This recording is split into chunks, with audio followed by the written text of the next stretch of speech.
ఆయన super star Bollywood silver screen పై సత్తా చాటి టాప్ హీరోగా వెలుగొందిన ఈ వెటరన్ యాక్టర్ తాజాగా టాలీవుడ్ లోను దర్శనమిస్తానంటూ దూసుకొస్తున్నాడట. మరి అంతలా టాలీవుడ్ పై మోజు పెంచుకొని తెలుగు సినిమాలు చేస్తానంటున్న ఆ బాలీవుడ్ యాక్టర్ ఎవరో మనము చూసేద్దాం. అమితాబ్ బచ్చన్ బాలీవుడ్ షహన్షాగా పేరుగాంచిన ఈ బిగ్ బి తాజాగా మరోసారి టాలీవుడ్లోకి ఎంట్రీ ఇస్తాడన్న వార్తలు మీడియాలో హైలైట్ అవుతున్నాయి.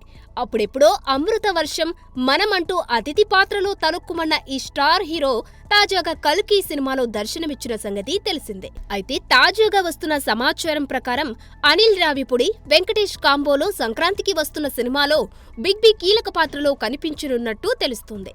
ఇక గతంలో వీరి కాంబోలో వచ్చిన F2 అండ్ F3 ఆడియన్స్ ని ఎంతగా ఎంటర్టైన్ చేశాయో తెలిసిందే. ఇక ఈ సినిమా షూటింగ్ శరవేగంగా జరుగుతుండగా వెంకటేష్ మాత్రం ఈ సినిమా మీద ఎక్కువగా ఫోకస్ చేస్తున్నట్టు తెలుస్తుంది. ఎందుకంటే తను ఇంతకు ముందు శైలేష్ కొలన్ దర్శకత్వంలో చేసిన సైంధవ్ సినిమా ఫ్లాప్ అయింది. ఇక ఆ ఫ్లాప్ నుంచి తప్పించుకోవాలంటే అర్జెంటుగా తనకి ఒక హిట్ అయితే ఖచ్చితంగా కావాలి. ఇక మినిమం గ్యారంటీ సినిమాలు తీస్తాడని పేరున్న అనిల్నే మళ్లీ నమ్ముకున్న వెంకీ తాజాగా బిగ్ బితో స్క్రీన్ పంచుకుంటాడన్న వార్తలు హైలైట్ కావడంతో మా విక్టరీ హీరో మరో హిట్ కొట్టబోతున్నాడ్రోయ్ అంటూ మురిసిపోతున్నారు వెంకీ ఫ్యాన్స్. ఇక నిజానిజాలు ఎలా ఉన్నా వీరి కాంబోలో సినిమా వస్తే మాత్రం ఆడియన్స్ ఫుల్ ఎంటర్టైన్ అవుతారన్నది ఖాయం. For more videos like this, subscribe Big TV channel.